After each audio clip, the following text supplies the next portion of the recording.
bem, tá?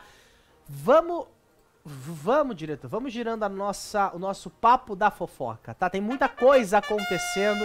A notícia que a gente fala a partir de agora é mais uma vez uma bomba. Tá aí a imagem pra vocês. Marlene Matos e Xuxa Meneghel. A bomba envolvendo as duas dessa vez, Gui, é justamente sobre o tal do documentário que tá dando muito o que falar. Porém, a gente daqui a pouquinho vai falar sobre o que a Marlene disse, né? Mas enquanto isso, o diretor do documentário da Xuxa, que é o Pedro Bial, e que eu achava, Gui, eu não sei se você vai partilhar dessa informação, eu achava que ele só seria o diretor. Mas ao longo dos episódios a gente consegue ver que ele tem uma participação muito assídua, né? Ele aparece várias vezes, até mais do que eu acho que deveria. Eu acho que ele deveria aparecer menos, ser uma voz oculta. Não tinha que ter um take dele ali aparecendo. Se fosse a voz fazendo as perguntas, mas a aparição dele eu acho desnecessária. Aí, por que que eu falo isso? Porque como é um documentário sobre a vida de alguém, é muito bom quando a gente tem ali a pessoa entendendo a pergunta e reagindo à pergunta que está sendo feita para ela. Eu achei que às vezes pecou um pouquinho, mas o documentário está impecável, sem sombra de dúvidas. Porém, ele fez uma declaração ontem no Domingão do Hulk, né, a respeito da relação, né, entre Marlene e Xuxa Meneghel. Ela voltou, então a Marlene voltou a ser assunto na Globo, né, depois de mais 20 anos em que elas romperam essa parceria. E ontem no Domingão, acompanhada do Pedro Bial e da sua filha Sasha, a Xuxa falou um pouco mais sobre esse documentário. E o Pedro Bial, né, não poupou algumas críticas para Marlene Matos, que era ali uma das maiores responsáveis pela carreira da Xuxa na época, tá? E ele disse Era diretora, empresária dela, né, na época. Ele disse o seguinte, abre aspas, a Marlene construiu uma fortaleza em torno da Xuxa. Essa fortaleza, com o tempo, se transformou numa prisão. Ele falou ainda, né, que foi um encontro bem intenso entre as duas e relembrou, né, os tempos que a Marlene era uma das mais poderosas ali da Globo. E ele fala ainda, abre aspas, eu acho que a Xuxa teve a grandeza de encontrar com a Marlene de novo e a Marlene teve a grandeza de ir lá. As duas acho que se certificaram de alguma coisa, de algumas coisas, se decepcionaram com outras, mas eu acho que ambas têm a dimensão e a noção da grandeza que elas construíram. É uma história do show business, do entretenimento do Brasil e do mundo como não há outra. Nenhuma época em que não havia, numa época que não haviam diretoras mulheres na televisão, a Marlene era diretora super poderosa num ambiente machista, num lugar onde não haviam mulheres.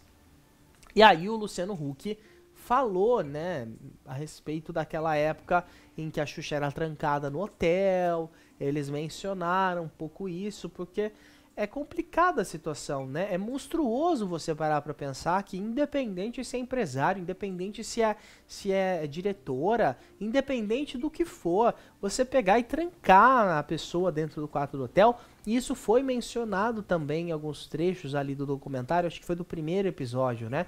Onde o segurança, eu achei tosco aquele segurança. Eu achei ele tosco. Não lembro, mas eu achei tosco ele. Porque ele fala meio que assim, eu segui a ordem da Marlene, a gente ia lá, trancava, né? E era. Eu achei ele tão tosco, cara. Porque assim, primeiro, beleza, é diretora, mas você trancar uma garota num quarto de hotel, ela não conseguir nem sair. Aí entra depois a fala da Xuxa, né? A gente percebe o desespero na voz dela falando. Quando perguntam, e se tivesse um incêndio? E se acontecesse alguma coisa? Eu ficaria lá. Eu tinha que ficar batendo pedindo comida porque eu tava com fome. Olha o nível que chega a isso, mas também entra aquilo que eu falei no programa, quando a gente falou, né, Gui, do primeiro episódio. Faltou um pouco de presença da mãe da Xuxa também. Falou, meu anjo, assim, não é assim que funciona. Você não vai tratar minha filha que não é biscate, não. Não é, você pode ser diretora, você pode ser empresária, mas tem limite, ela tem mãe. E faltou também a Xuxa se impor, como ela mesma disse em vários momentos ali, que ela não se impôs. Nunca se impôs. Agora, eu achei desnecessário esse segurança. Ele conta passagens muito importantes, da época que ela foi pra Argentina. Esse segundo episódio fala bastante sobre isso também, né, do sucesso que foi ela ali na Argentina e do fracasso que foi o programa da Xuxa nos Estados Unidos. Inclusive tem uma pessoa, não vou me lembrar o nome dele, mas que ele falava, olha, eu falava pra Marlene, eu falei, se você matar essa moça, eu acabo com você. Porque a Xuxa só vivia de trabalhar. E aí eu não ia comentar a respeito do segundo episódio, mas eu vou falar sobre isso aqui também. O Gui assistiu, você de casa, se ainda não assistiu, assista, que vale muito a pena. Não é um spoiler, tá? Mas em determinado momento, onde a Xuxa, a gente sabe que ela teve problemas de saúde, isso é notícia pública, né? Todo mundo sabe disso. É muito ruim a gente ver assim a Xuxa saindo do hospital, tendo que dar entrevista, com a cara super abatida, com colar cervical. E assim, as pessoas que colocaram lá no carro não tiveram o senso de fechar a janela. As pessoas iam passando a mão na cara da Xuxa como se a Xuxa fosse santa, sabe? E ela extremamente incomodada com isso, tirando a mão das pessoas. E aí as pessoas em volta do carro falando, eu não me conformo, não aceito, como se ela estivesse morta dentro do carro. Sendo que não, ela tava com um problema na coluna, tava sendo tratada, passou, se eu não me engano, por uma cirurgia na época, e tava indo pra casa. Então assim, as pessoas endeusavam num nível, né, que chega a ser assustador. E a Marlene incentivava isso. E tem uma declaração de um dos diretores americanos que ele dizia, né, a respeito do fracasso do programa da Xuxa nos Estados Unidos, que, nos Estados Unidos a Marlene não apitava nada, a Xuxa tinha diretor, tinha contra-regra, tinha produtor, tinha tudo. Ela era contratada da MGM, uma das maiores produtoras de conteúdo norte-americanas da época. E aí esse produtor, ele fala, né, poxa, talvez por isso que não tenha dado certo, porque a Marlene não fez o menor esforço para abrir nenhuma porta. Afinal, ela não apitava nada no mercado americano. Nem na produção ali. Então, assim, são coisinhas que a gente tá vendo, que estão se transformando, e que é aquilo que o Gui falou, estão abrindo esse precedente para que no último capítulo a gente tenha esse encontro entre as duas. Agora, Pedro Bial parece que levou algumas coisinhas ali pro coração, hein? Então, eu queria só salientar também, trazer, né, um outro dado, sobre esse diretor americano, que ele conta, né, no segundo episódio, que ele queria fazer um programa específico para o público norte-americano, né, para uma linguagem talvez mais universal e não tão latina.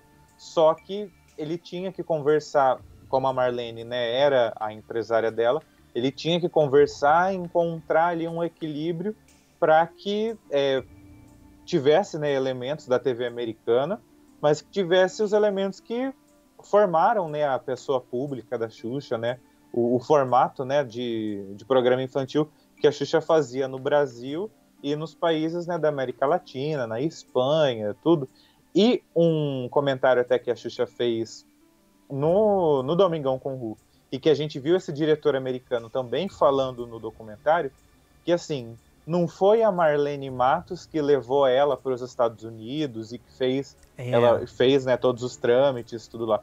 Foi o Michael Jackson, que o Michael Jackson conhecia, né, a história dela, o trabalho, tinha, né, aquela história de que ele queria ter filhos. Sim. E aí ele falou, aí ele estava pensando, né, e falou para esse diretor, falou, você não conhece, né, uma moça loira, na verdade foi ao faz programa para criança. Né?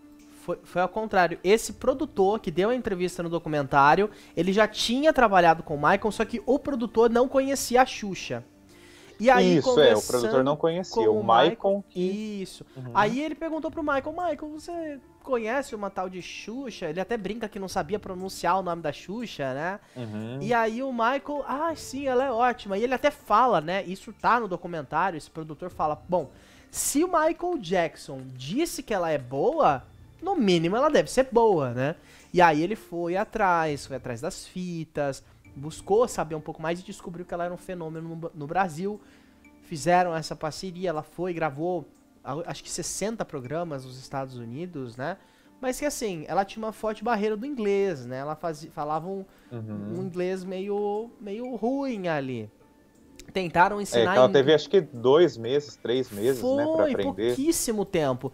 Mas até a moça, a antiga assessora da Som Livre, né, que cuidou da Xuxa durante muitos anos, ela falava que era uma grande oportunidade, que ela tinha uma produtora americana, não era a moça da Som Livre, uma produtora americana que até fala um português meio enrolado ali, ela dizia que a Xuxa tinha uma capacidade muito grande para conquistar os norte-americanos, né? Só que aí entra aquela ausência dela acho que era o Good Morning America, né? Que ela não pôde ir, que ela passou mal. Que é onde aconteceu, que aí eu acho que, ao meu ver, foi a gota d'água ali. E logo depois, no documentário, até dando um spoiler já, eles têm uma entrevista da época da Xuxa chegando no aeroporto aqui no Brasil. É verdade. E aí, eu não lembro se é uma repórter do SBT ou da Manchete, mas a gente vê, né, os microfones, né, das emissoras, da Globo. 2 do SBT, também, uma da Manchete e um da Globo, não esqueci disso. E aí, a repórter pergunta, acho que é a repórter da Manchete, pergunta assim, você não fica decepcionado, não fica triste de agora que você ia conquistar a América, acontece esse problema de saúde, você não consegue participar do programa? E ela tava tão cansada e assim, com o rosto, parece assim que ela chorou bastante, que ela tá com os olhos um pouco inchados. E ela fala assim, olha, não, porque eu acho que eu fiz o que eu fiz e faço o meu melhor, o que tá no meu alcance. E assim, de fato a gente viu que ali foi um primeiro chacoalhão ali da vida, falando, cara, tu não é uma máquina, você precisa descansar e precisa impor limites, né? E até assim, não lembro eu não vou me lembrar agora se foi no documentário que eu vi ou se foi em algumas outras entrevistas, mas naquela época, né, até, né, você que está assistindo a gente e que está acompanhando toda essa repercussão, né, de Xuxa versus Marlene, né, 20 anos depois, é importante a gente lembrar que essa figura do empresário, do artista ter um empresário, ela foi muito presente, eu acho que até o final dos anos 2000, ali 2009, 2010. De 2010 para frente que a gente tem visto os artistas tomarem a frente e eles mesmos tocarem, né, os seus negócios, escolherem, né, a forma como a imagem deles vai ser apresentada, o produto deles vão ser feitos. Eu acho que o maior exemplo, né, e o exemplo mais fácil que a gente tem hoje em dia é a Anitta, né, que gere a própria carreira, né, claro que ela tem uma equipe, né, um staff ali junto com ela, mas tudo acaba passando por ela e ela vai tomando as atitudes certas, do jeito que ela quer, do gosto dela, da maneira que ela enxerga a carreira dela. E nos anos 80, nos anos 90, os artistas eles não tinham essa opção e muitos deles, na verdade, se eu não me engano, eu estou tentando me recordar aqui, acho que foi a Cristina Padiglione que falou isso numa entrevista, de que naquela época, né, anos 80, 90 e até os anos 2000, os artistas se viam meio que, falando português claro, como incompetentes. Dependentes, a gente não né, consegue, também. Muito dependentes. A gente não vai conseguir gerir a nossa carreira sozinho. Então, eles acabavam ficando com essa parte mesmo intelectual, né, de produzir o conteúdo, de criar ali, né, a música, a diversão, entregar um conteúdo para o público, e essa parte mais burocrática, né, de planejamento, ficava com os empresários. E deixar tudo isso na mão dos empresários acabava cerceando, né, a liberdade das pessoas, como o Pedro Bial disse ontem, né, reconheceu ontem no Domingão com o Hulk, né, que a Marlene criou uma barreira, ela foi ajudando, foi trabalhando junto ali com a Xuxa, que aquela barreira virou uma fortaleza, virou uma prisão. E a Xuxa se isolou e não tinha mais acesso, né, ao mundo real. Parece que é isso, assim. É verdade, e foi uma época também, né, Gui, onde muitos empresários, não tô falando da Marlene, tá, gente? Tô falando do mercado da época. Muitos se aproveitaram também dos famosos, né? E isso não é uma coisa de antes, não. Ainda acontece hoje. Tem o caso aí daquele cara do Caneta Azul, né? Que por mais que é um meme, ele teve um empresário e ele mesmo dizia que não recebia os repasses dos empresários. E me lembro de alguns nomes. Teve Pepe e Nenê na época que estouraram ali nos anos 90. Claro que nas suas devidas proporções, não foram Xuxas, mas que também tiveram problemas com empresários. Outros grandes artistas, muitos que não estão mais na cena, né, que a gente fala hoje em dia, mas que tiveram problemas gigantescos com empresários na época. E a própria Xuxa fala abertamente que ela nem sabia quanto dinheiro ela tinha na conta. Olha que absurdo, né? Hoje, que a gente sempre fala, a gente sempre prega aquela coisa da consciência financeira, de você saber quanto que você tem, quanto que você pode gastar, quanto que você tem na sua conta, se esse dinheiro tá parado, se esse dinheiro rende alguma coisa pra você. Então a gente sempre foca muito nisso hoje, mas na época não era uma importância. Ela tava ganhando o dinheiro dela, tava conseguindo comprar o que ela queria, e até pela imaturidade, né? Ela mesma fala que apareceu muito jovem, ela foi colocada, jogada ali na televisão. Então, isso meio que não fazia com que ela tivesse, acho que tempo também, ou consciência da importância de botar limites, impor limites nas pessoas. Não é porque a pessoa trabalha com você, porque, enfim, que ela é ali, no caso... É que, na minha opinião, houve uma inversão de valores, né? Marlene era pra ser subordinada da Xuxa. Então assim, ó, você é minha empresária? Então beleza, eu não quero fazer isso. Ah, não quero fazer, pronto. Se você não quer, um beijo pra você, arruma outro. Mas parece que era o contrário, a Xuxa era meio que subordinada da Marlene. Então a Xuxa pagava pra ser escrava. Eu uso essa, acho que assim, falando português bem claro, né? Ela pagava pra ser explorada ali, né? E é uma situação muito complicada, que a gente percebe nas falas da Xuxa que isso deixou um certo trauma, né? Deixou uma preocupação. Tanto que ela fala que hoje ninguém manda em mim. Ah, senta desse jeito, come desse jeito, usa essa roupa. Não, hoje eu faço o que eu quero. E a gente percebe que isso trouxe essas marcas ao longo do tempo, né? E eu queria até fazer uma ponte, né, com o próximo assunto que a gente vai tratar ainda dentro, né, de Xuxa e Marlene. Que, assim, eu senti ontem naquela entrevista, né, no Domingão, que a impressão que eu tive que a Xuxa até estaria disposta, hoje, 20 anos depois, a Marlene é madrinha da Sasha, né? Que a Xuxa estivesse disposta, talvez, a voltar a trabalhar com ela. Eu acho que não. Como diretora. Então, deixa eu concluir. De voltar a trabalhar, pelo menos ali como diretora de TV, porque a gente viu, né, essa separação.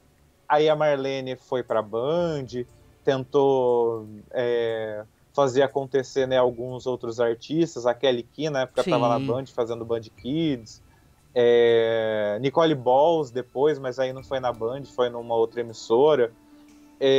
E não aconteceu. No fim das contas, a Marlene foi trabalhar, gerir uma pousada no Maranhão, se eu não me engano. A Xuxa foi dirigir a pousada no Maranhão. Foi dirigir a pousada. A Xuxa voltou, né, com os programas infantis ali na Globo diariamente. Aí depois veio o TV Xuxa, que começou infantil, depois se tornou um programa, né, para família. E aí ela saiu da Globo, foi para Record, fez o Xuxa Meneghel, que era um programa de entrevistas, e acabou que não deu tão certo, né? A estreia deu uma certa audiência, um barulho, tudo, mas o programa, né, de entrevistas não deu certo. Aí a Record estava naquela coisa de, não, vamos tirar o programa de todos os apresentadores e colocar eles em reality show. E aí colocou a Xuxa no Dancing, né? Que nos formatos, colocou a Xuxa no Dancing, que apesar de não ter sido, né, um estouro de audiência, foi um programa que a crítica e parte do público que acompanhava diziam: essa é a Xuxa que a gente quer ver, Xuxa com brilho, Xuxa com alegria, né? Plumas e paetês, dançando. Cada semana sendo ela, programa, né, tinha alguma coisa. Oi? Sendo ela mesma, né? Isso, sendo ela mesma, assim, ainda que dentro de um formato, né, que ela tinha que seguir o TP, as regras, tudo certinho, ela batia a boca com os jurados ali, quando os jurados davam uma nota baixa para os participantes. Então, assim, aquela Xuxa espontânea. E aí o público começou a falar: nossa, a Xuxa tá de volta, é essa Xuxa que a gente quer ver. E aí, né, ela faz essas temporadas do Dancing Brasil, começa a apresentar o The Four, aí entra a pandemia, só que nesse período do Dancing Brasil em específico para frente, as pessoas falam: poxa, a Xuxa voltou, é essa Xuxa que a gente quer ver. E sempre relembrando dos programas dela, né, do Planeta Xuxa, do Show da Xuxa, do Xuxa Park, dos programas da era da Marlene Matos. E aí a Xuxa sai da Record, volta, de certa maneira, para a Globo, né, para fazer esse documentário. E as pessoas ainda nas redes sociais, ontem eu vi vários comentários do pessoal falando: a Xuxa precisa voltar, nem que seja por temporada, nem que seja com um programa, tal.